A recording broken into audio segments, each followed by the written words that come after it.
Live. Hey, everybody. Thanks for coming by. Got a special guest here today.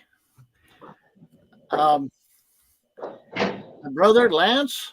A lot of you have seen him before and know about him. And if you followed me for a while, then you know that he lives near Butuan City in Mindanao. So I'm going to just let Lance talk a little bit about his background and what he's been up to and kind of get us up to date. Okay, Lance, it's all yours. Okay. Hey, everybody. Uh, I live in the Philippines, and I've lived here for about 13 years. And a little background, and I won't try not to bore you. I was raised in Tulare with Bud, and there's only 15-month difference. So people had a hard time telling us apart. We went by two names. We went by Lance Bud, and because they couldn't remember who we were, so they would just say, Lance Bud, come here. And so anyway, I joined the Navy and was in the Navy for 26 years. I was a bosun's mate and a deep sea diver, and joined as a seaman, retired as a lieutenant commander, and then moved around. Built a house in Ireland, lived there for a while. And then I eventually moved back to the States. And so I lived in Alabama and Tuscaloosa, Roll Tide. And then I moved to Arizona, and I got a little horse ranch there. And so for a year or two, I was a cowboy. I had some friends on the Indian reservation that we knew in Vietnam, Hopi and Navajo both. And so I was just a cowboy, rounding up cattle, branding, castrating, that stuff, and then became an Arizona Ranger. That was fun. And then I don't know what I did after that. Oh, I know. I've been married a few times, so I've not had good luck. I don't have good judgment when it comes to finding women.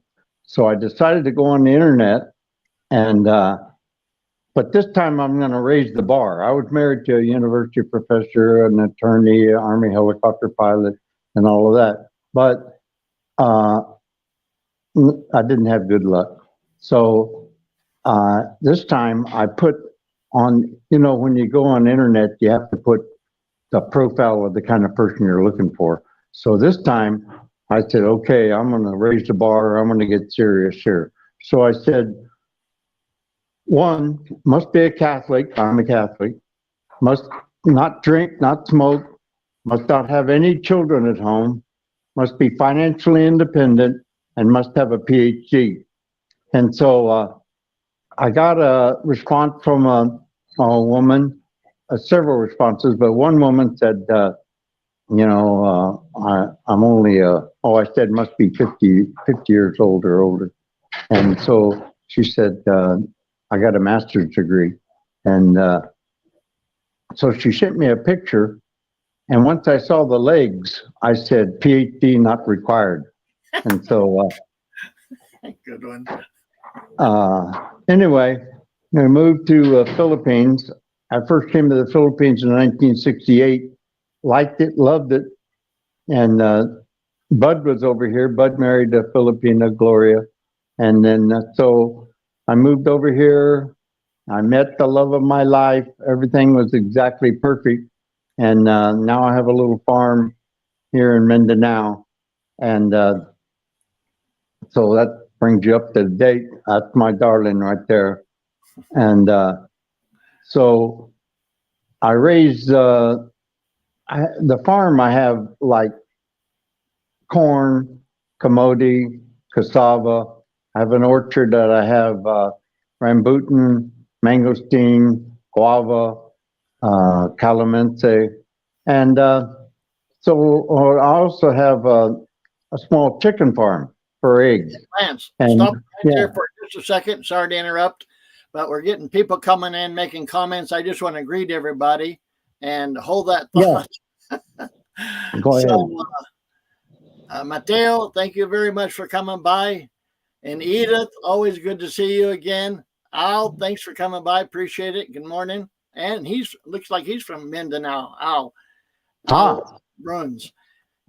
Chad, hello, my friend. Long time no see.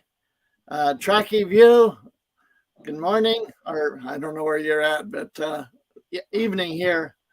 Del Lard, I've seen your name around. I've always had trouble pronouncing it, so you may have to help me on that. Give me a phonetic spelling of your name. But I've seen you. You've been with me for a long time. Appreciate you coming by. Matt, thanks for coming by. Appreciate that. Bill, hey, from Toledo, Cebu. So another Filipino expat. 123 Taro, thanks for coming by. He says, hello, bud and brother. So Mir, he says, Lance, he says, put him right there. He says, you're a leg man. right. You're right about that. Yeah. Rich, hi. Thanks for stopping by. Butch, hello, good evening from Madeira. Oh boy, he's a valley boy. Yeah. Bruce, thanks for coming by. Rich, hi. Said, what made you fall in love with the Philippines? So we'll get back to that. PI News says, hi from Naga City. And Annie, or Anne, I'm not sure how you pronounce it, from Australia. Welcome. Thank you, Bruce. And Butch, thanks for stopping by. He says, I have a house in Mindanao. Mindanao. Mindanao. Camigan Island had to come back to California for a hip replacement. Okay. Luck to you, my friend. And Bruce says, howdy from New York. So I think we're caught up right now. And back to Lance. I forgot where you were. Yeah, me too. Anyway. But you got the chicken farm. Are you Yeah. considering? Oh, right. Yeah, I got a chicken farm, and I'm not in it to make money. I'm in it to provide jobs for my helpers, and we have a big kitchen where we feed the helpers every day, and it pays for the food in the kitchen, helps pay for the helpers, and normally I have 1,000 hens, but right now we got rid of the old ones and we're starting all over again. So I got 500 now. And then as soon as they're laying good, I'll get another 500.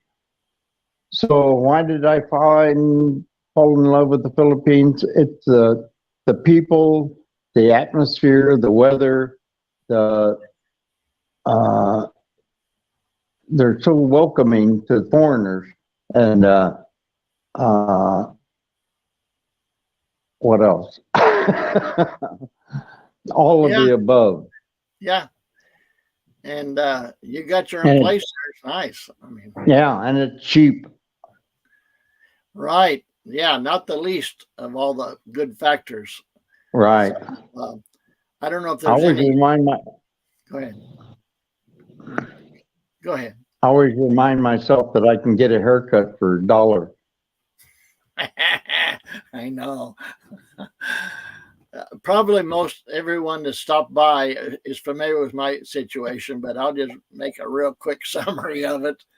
That after I retired, I moved to Mexico for a couple of years with Gloria, and I liked it, but she didn't really care for it because the language one thing, and a lot of cobblestone streets that she had trouble walking on. So we decided to move to her country, the Philippines. But on her situation, because she had a real bad family relationship, she said, we can go there under one condition. You have a restraining order from my family. And so even though I wanted to go and I really would have liked to meet her family, which I did several years later. So we moved to Negros Island. And then we lived there for 12 years. And then our children said, Mom, Dad, we miss you so much. Time to come home. Don't worry about anything. We'll take care of you. And Dad, you can still travel all you want. So I did wait until I got my permanent residence. So Lance, you got your permanent residence, right? Yeah, permanent residence in the Philippines. In the Philippines, yeah. Mm-hmm. Yeah. So I got my permanent residence. Gloria and I both did.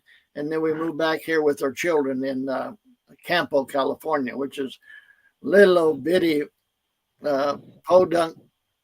I don't know if it's a city or not, but I think it's a population about 5,000 and way east of San Diego and about 20 minutes from the Mexican border. So I've been down to Mexico a few times. Tecate is a little town right on the border there. So also I want to say thanks for there's a big question. Rich says, what's the contrast with the US? That's a big one. For one thing, one of the reasons I came here is at least half the population speaks English.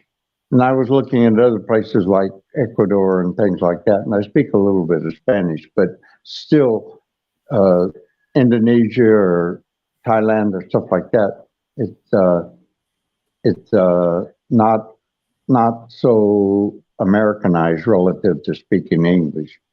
And so the contrast is there's not a lot of bad news, if you know what I mean. When you look at the news, you hear mass shootings and things like that. But over here, it's kind of, like it was in the U.S. in 1950. So family is everything here relative to having birthdays and stuff like that and supporting each other. A lot of the families have moved to the U.S. and send money back over here.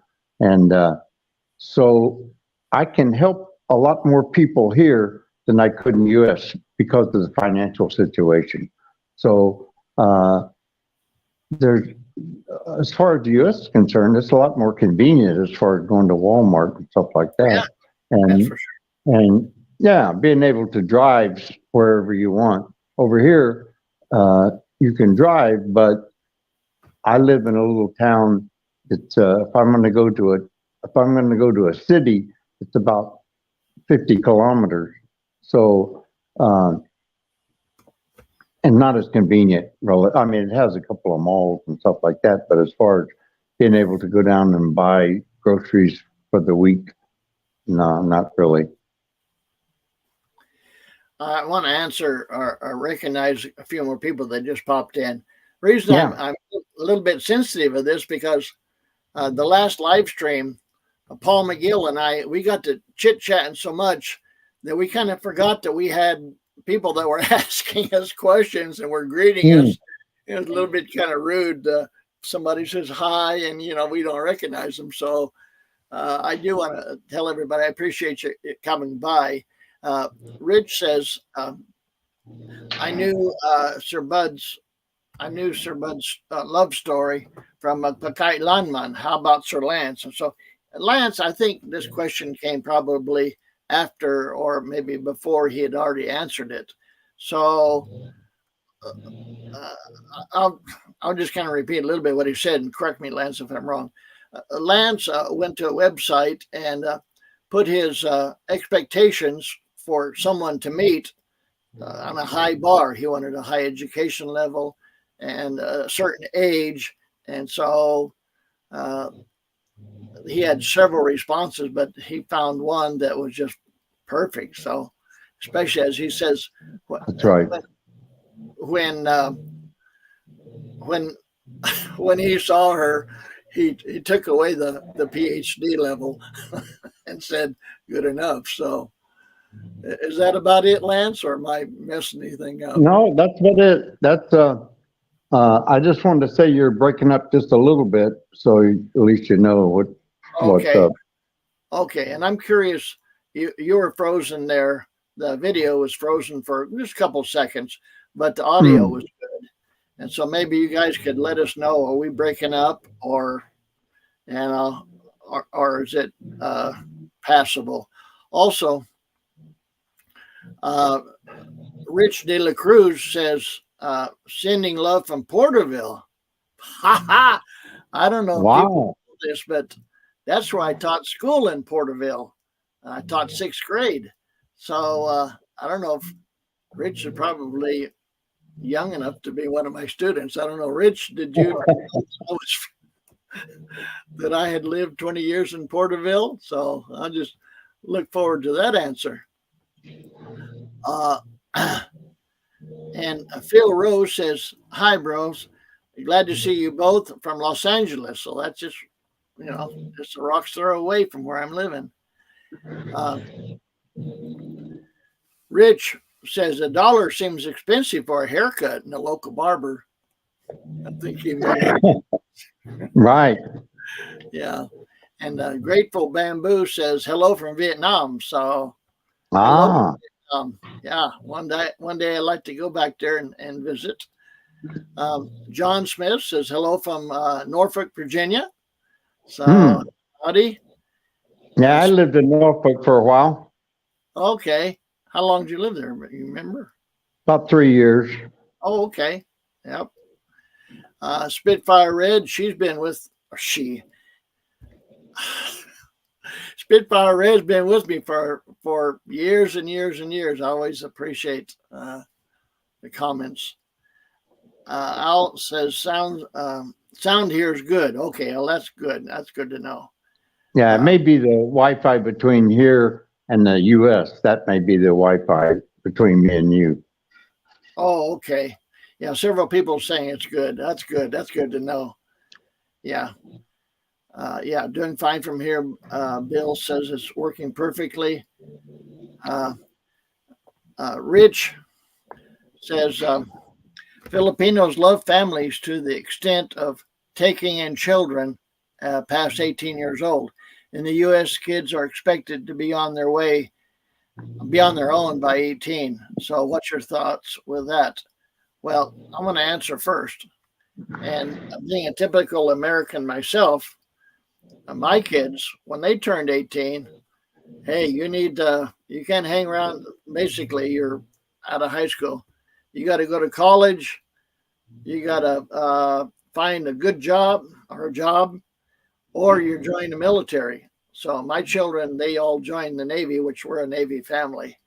So, but you're right. Here in the Philippines, the families stick together for a long period of time. Matter of fact, I was really, really surprised that when my daughter said, come and stay with us, I thought, uh-oh, I'm in trouble. I don't know how this is going to work out.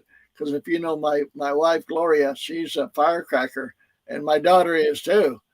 So I thought, man, I don't know how this is going to work out. But can you believe it that we've been here about 6 months now? It's been perfect. They treat us like royalty.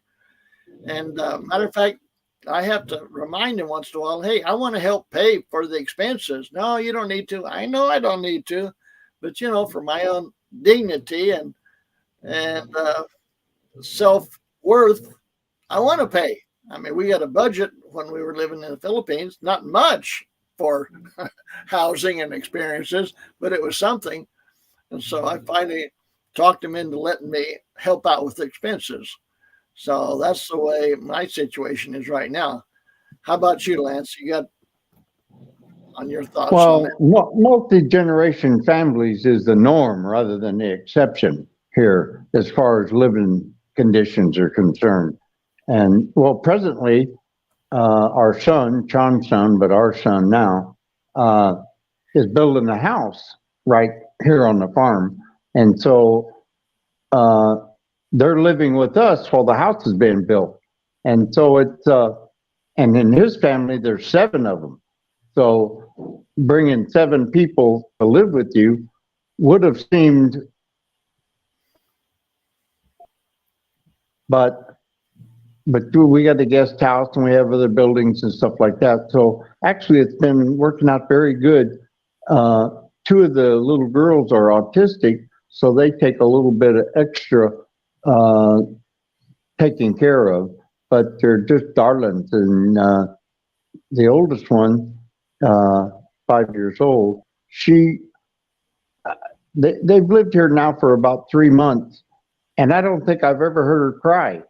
She laughs all the time, but it's a joy to have a little girl that is so bubbly and happy all the time. Even though she's autistic and can't talk and stuff like that, she's a real joy to have around. Yeah, I want to answer Richard De La Cruz. I remember now. He says, I helped you out in the magic shop. And so I remember he was a good boy. Oh. I don't know if people know, but I had a magic shop in Porterville, California. And I think we were ahead of our time because it ended up, a lot of people came. Oh, man, they loved the magic shop. And I was going to make my first million there. But the kids would come after school. What does this do? Well, you do this, and look, this does that, and boom, bomb, it's gone. Wow, what does that do? Well, this one's like it's a stick, and suddenly it disappears, or it wilts. So wow, what does that do? I'm thinking, wait a minute here. I'm putting on a magic show. These kids have no intention of buying anything. So Right. after a while, I realized, man, I'm not making any money here. So fortunately, I owned all the stuff in the magic shop, and so I got to use that for the magic shows. Richard, you were a good boy, and I believe you're probably a good man. And I'm just curious if you're still doing magic. So I wish you the best, and let me know. Here's a comment that says, "Do you have kids, and have they visited you in Mindanao? How did they like it?" Talking to me? Yeah, Mindanao. Yeah. I have 4 children, plus Sean and I have a blended family, and so without going in great detail, my number one son is a engineer for Southern California Edison, and he has 2 boys. One's in medical school, and one's going to Merchant Marine Academy, and they're just, their life is too busy to come over here. I have a daughter who's a nurse in Austin, Texas, and I have another son who lives in Belfast, Northern Ireland, and he makes commercials for Ferrari in Europe. And I had a second son that got killed in a motorcycle accident about 10, 12 years ago. But none of them have come. Well, my daughter came, spent 6 months over here, and fell in love, and Yeah, easy to do. Get a comment here from a Yank in the Philippines. Says, good morning to the Brown brothers, and thank you. Good morning to you too. It's got to be morning if you're in the Philippines, and everybody here in California or in the States would say good evening. But Right. This seems to be a good time to have a live stream. It's 6 o'clock. I started at 6 o'clock in the evening here, and I think it's about 9 o'clock in the morning there, Sunday morning, when we started anyway. So I plan on doing these live streams, and I don't really have a lot of things planned. I talk with Lance very frequently, and so I just say, hey, would you like to come on? Because a lot of my subscribers, they know Lance, and they've asked about him. What's Lance doing these days? So I thought this would be a good time. Let me see.